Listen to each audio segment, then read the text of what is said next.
Il était une fois en France, le pitch, orphelin, immigré, ferrailleur, milliardaire, collabo, résistant, criminel pour certains, héros pour d'autres, Joseph Janovici fut tout cela et bien plus encore. Alors, Il était une fois en France, tome 3, démarre en 1943. Au beau milieu de la guerre, en fait, et donc Joseph Janovici, personnage trouble, ayant réussi à échapper à toutes les rafles, notamment au Veldiv, en s'acoquinant avec les pires pontes de la Gestapo française alors qu'il est juif, est en train d'accumuler des milliards. Donc il a un problème très particulier, lui, par rapport au reste des Français, à savoir qu'il a trop d'argent. Et il y a des gens qui vont savoir qu'il a trop d'argent, et le vent est en train de tourner, les Allemands vont pas rester là éternellement. Donc, Joseph Janovici, qui voit toujours loin, décide qu'il va lui falloir de sacrés certificats de moralité pour se faire pardonner tout ce pognon. Et il a décidé de ce fait d'investir son argent dans l'organisation la plus susceptible de lui obtenir les 10 certificats, à savoir la résistance. Il investit dans la résistance parmi les policiers, parce que Joseph Janovici, d'abord, a toujours eu des liens très troubles avec les policiers, a toujours su chercher des protections de ce côté-là, et accessoirement, c'est des gens armés, badgés, c'est pas mal comme protection. Le principe, quand on traite d'une histoire réelle, et particulièrement d'une histoire réelle comme celle-là, qui mobilise des thèmes hyper grave, puisque c'est quand même l'occupation, il y a quand même l'Holocauste, quoi, rien de moins. Et on parle donc d'un juif qui, lui, n'a pas porté l'étoile jaune et qui n'est pas parti. La grande difficulté, c'est de bien consulter ses sources, d'en percevoir les limites et les contradictions, et ensuite de se faire son opinion. Et donc il faut savoir condenser et dramatiser la réalité pour en tirer quelque part l'essence fictionnelle en termes d'émotion, d'évocation et surtout de trajectoire humaine des personnages. Moi, c'est beaucoup plus documentaire, beaucoup plus basé sur des photos, d'archives, basé aussi sur les photos des personnages. Le personnage de Janovici, j'ai retrouvé des photos anthropométriques du personnage et d'autres photos, parce qu'il a aussi défrayé la chronique après-guerre, donc il y avait des photos de lui dans les Paris Match de l'époque. Donc c'est un travail basé sur des documents, mais dont on doit s'inféoder, en fait, dont on doit aussi se séparer, parce qu'on ne fait pas acte d'historien, ni dans le scénario, ni dans le dessin, en fait. Je ne cherche pas à ce que les personnages soient, que tous les uniformes des Allemands soient fidèles jusqu'au moindre bouton de veste. C'est pas très intéressant tout ça. Enfin, ce qui nous intéresse vraiment, c'est le fait de faire vivre ces personnages. Comme c'est un sujet très humain, en fait, on parle de l'humain, on parle de l'histoire, mais ça c'est le cadre de fond, mais ce sont des émotions, c'est de l'humain, donc il faut exprimer encore un peu plus fortement ces choses-là par la caricature et par la mobilité des traits, par le jeu des acteurs. C'est le sentiment qui émane de ce personnage qui est intéressant, c'est pas spécialement la fidélité dans les traits jusqu'au moindre détail. Adrien Le Basque, membre de la rue Lauriston et donc de la Gestapo française, a fini dans les cheminées du docteur Petiot parce qu'il s'était engueulé avec son patron et qu'il cherchait à fuir. Et il n'a rien trouvé de mieux à faire que de tomber sur ce tueur en série crapuleux qui était Petiot. Donc il y a quelque chose là de l'ordre de la collision entre...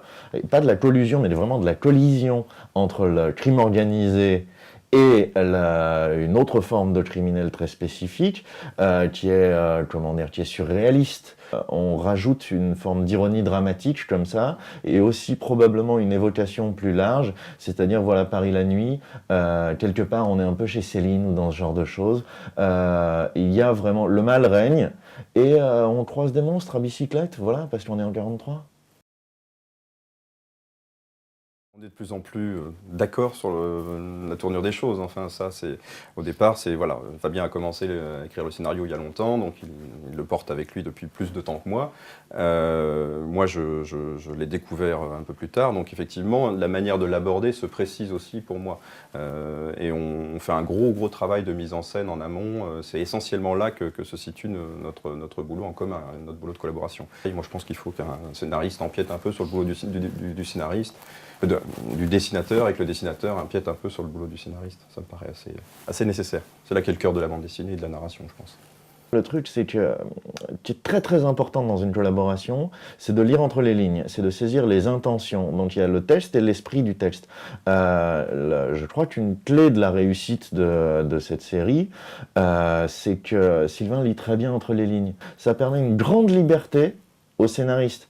parce qu'on sait qu'on n'est pas obligé de mettre tous les points sur les i, on sait qu'on va essayer d'être un petit peu plus subtil, un petit peu plus varié, et que ça va donner cette impression plus humaine et peut-être plus cinématographique qu'un certain nombre d'albums. Pour autant très bon, mais c'est dans ce genre de qualité-là qu'on doit aller faire notre recherche, parce que on s'inscrit dans un genre, le polar historique, où, je dirais, le diable est dans les détails.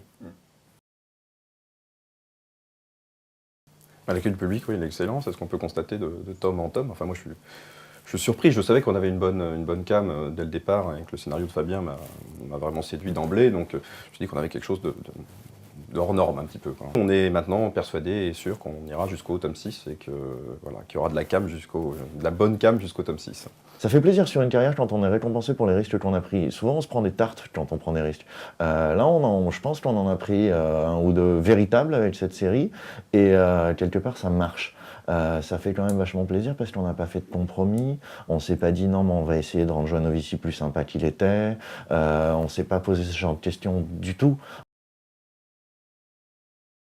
Pour nous, c'est la récompense absolue des tomes 2 et 3. C'est-à-dire que c'est juillet-août 44 pour l'essentiel. Tout ce qu'on danse. Avant, on parlait de survie de mois en mois, d'année en année. Là, on parle de survie de jour en jour, voire d'heure en heure. Et donc, on arrive vraiment au bout de la course, c'est le sprint final, quoi. Et donc, on arrive au bout du paradoxe de ce type. C'est-à-dire qu'il y a beaucoup de gens avec les yeux cernés et mal rasés. Et il y a pas mal de monde qui reste sur le carreau dans le tome 4. Il y aura de la carte postale, il y aura de la photo d'époque sur la libération de Paris, et le personnage de Joe Novici est beaucoup plus actif physiquement. Il y a moins de scènes dans les bureaux de discussion, on est dans quelque chose de plus tendu, mais plus tendu aussi physiquement, c'est-à-dire que ça va bouger. À chaque fois, on essaye d'avoir une référence quelque part cinématographique ou romanesque en tête. Le tome 2, notre référence, c'était vraiment totalement Monsieur Klein, qui reste le plus beau film sur l'occupation, à mon sens. Le tome 3, c'était une version nettement plus cynique, on va dire, de quelque chose comme L'Armée des Ombres. Et le tome 4, en fait, c'est Paris Brûle-t-il.